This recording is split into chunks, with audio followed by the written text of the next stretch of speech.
네, 사랑하는 빈대리 교회 성도 여러분, 10월 9일 목요일 아침 묵상 함께 보도록 하겠습니다. 오늘 우리에게 하나님께서 주시는 말씀은 사도행전 13장 52절 한 절만 읽도록 하겠습니다.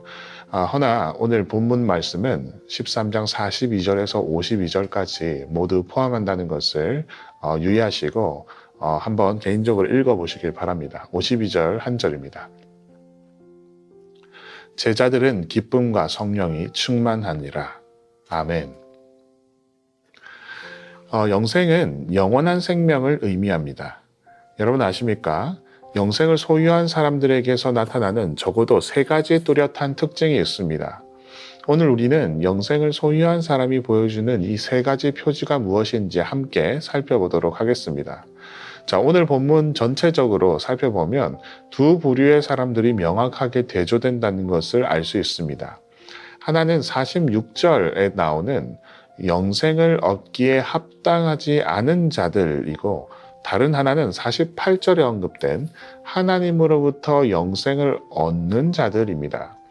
영생을 거부한 이들은 유대인들이었고, 영생을 받아들인 이들은 이방인들이었습니다. 이 본문은 구원을 기준으로 유대인과 이방인의 태도를 선명하게 대조시키고 있습니다. 이를 통해서 우리는 영생을 얻는 자들과 영생을 얻지 못한 자들이 이 복음 앞에서 보이는 반응의 차이를 우리가 면밀하게 관찰할 수 있습니다. 자, 첫 번째입니다. 영생을 소유한 자와 그렇지 않은 자의 첫 번째 대조점은 시기할 것인가 기뻐할 것인가입니다.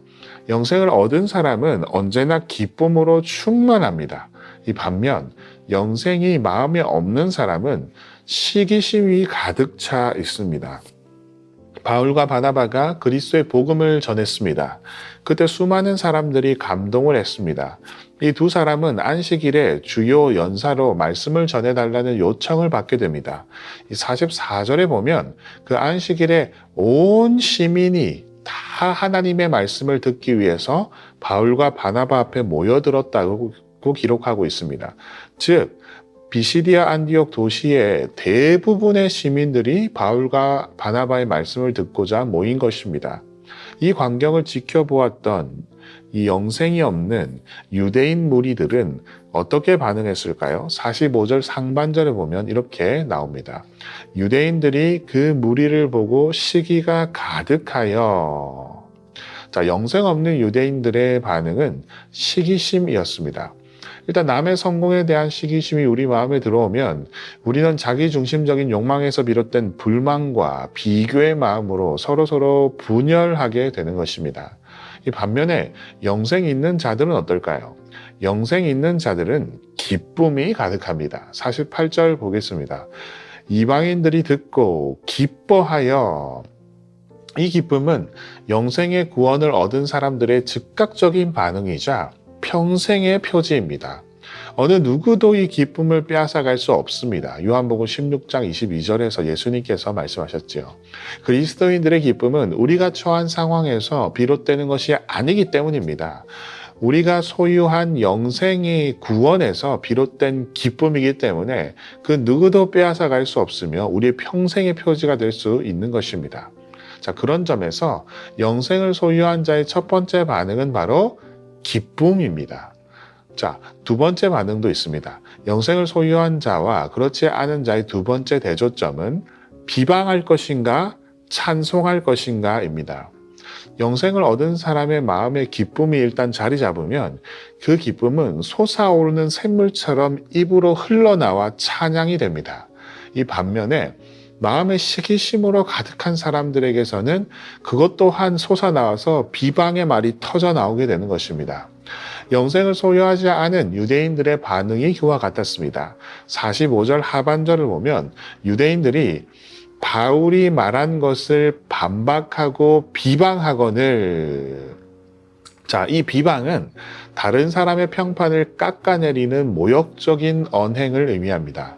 저는 이 교회에 온 지 이제 4개월밖에 되지 않았음에도 우리 교회 안에 이렇게 서로 비방하는 일이 종종 있다는 사실을 알고 있습니다. 정말 우리는 하나님이 두렵지 않은 것입니까? 우리가 남에 대해서 비방하는 말을 하나님 앞에서도 우리가 할 수 있겠습니까? 성령의 권능으로 우리 안의 모든 비방이 멈춰지고 사라지는 역사가 있기를 간절히 소망합니다. 이 반면에 영생을 소유한 자는 언제나 그 입술에 찬송이 있습니다. 찬양이 있습니다.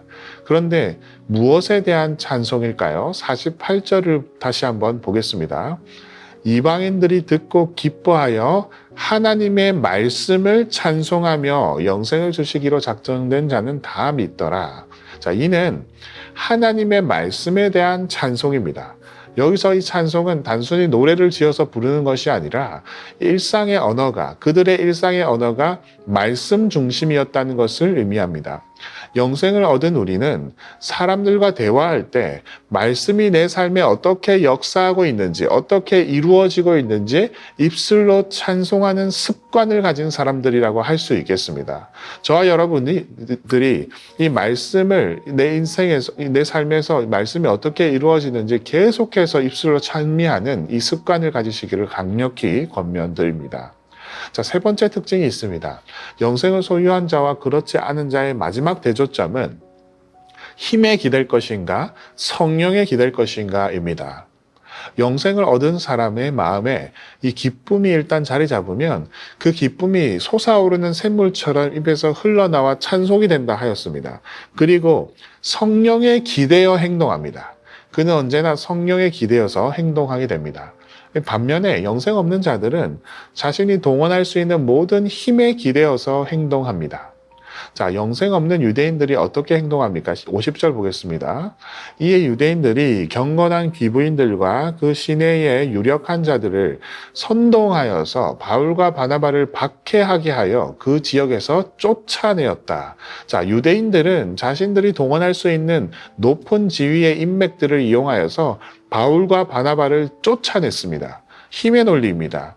이것이 영생 없는 사람들이 사는 삶의 방식입니다. 또한 사탄이 자주 사용하는 삶의 방식, 사탄의 방식입니다. 우리는 힘의 논리가 지배하는 이 세상 속에서 힘이 아닌 다른 어떤 것으로 살아가는, 다른 것으로 살아가는 사람들입니다. 무엇일까요? 52절입니다. 제자들은 기쁨과 성령으로 충만하니라. 아멘. 성령 하나님입니다. 우리는 성령의 충만함으로 살아가는 사람들임을 믿으시길 바랍니다. 영생을 소유한 사람은 언제나 성령의 충만을 구합니다. 성령 하나님께서 나의 삶에 충만하게 임하셔서 나의 삶이 모든 걸음이 그 하나님의 성령으로 함께 인도해 달라고 기도하는 사람들임을 우리가 믿으시기를 바랍니다. 기쁨이 없고 말씀에 대한 찬송이 부족하며 성령이 충만하지 않는다고 느끼십니까? 여러분, 낙심하지 마십시오. 바로 이것이 은혜의 예수님께서 우리에게 오신 이유입니다. 왜 은혜라고 하겠습니까? 우리 스스로의 힘으로 기뻐할 수 없고 우리 스스로의 힘으로 찬송할 수 없으며 우리 스스로 성령 충만하여서 항상 행동할 수 없지만 예수 그리스도께서 직접 그 일을 우리 안에서 행하고 계시기 때문입니다. 그러니까 은혜입니다. 그러므로 여러분들이 예수님을 믿는다면 여러분 안에 이미 그 기쁨과 그 찬송과 그 성령의 역사가 우리 안에 있다고 믿으시길 바랍니다. 사랑하는 빛내리교회 성도 여러분, 우리는 예수 그리스도의 십자가와 부활을 통해서 하나님으로부터 영생을 얻은 사람들이 되었습니다. 우리 안에서 영생의 세 가지 표지, 곧 마음의 기쁨, 말씀의 찬송, 그리고 성령의 충만이 매일매일 두드러지게 드러나기를 소망합니다. 함께 기도하겠습니다. 사랑의 하나님, 감사합니다. 하나님께서 우리를 한 교회로 모으시고 하나님 은혜 가운데서 영생을 허락하여 주시니 감사합니다. 하나님, 우리가 모두가 영생을 소유한 자들로서 넘치는 기쁨과 말씀에 대한 찬송과 성령의 충만한 행동과 삶이 우리 가운데 항상 있도록 인도하여 주시며 주 예수 그리스도의 십자가 부활을 통해서 하나님, 우리 그것을 항상 소망할 수 있는 우리의 삶이 될 수 있도록 도우시고 함께하여 주시옵소서. 그래서 오늘 하루를 살아갈 때에 그 넘치는 기쁨과 찬송과 또 성령 충만한 가운데 살아가실 수 있도록 주님께서 인도하여 주시옵소서. 모든 말씀을 우리 주 예수 그리스도 이름으로 기도드립니다. 아멘.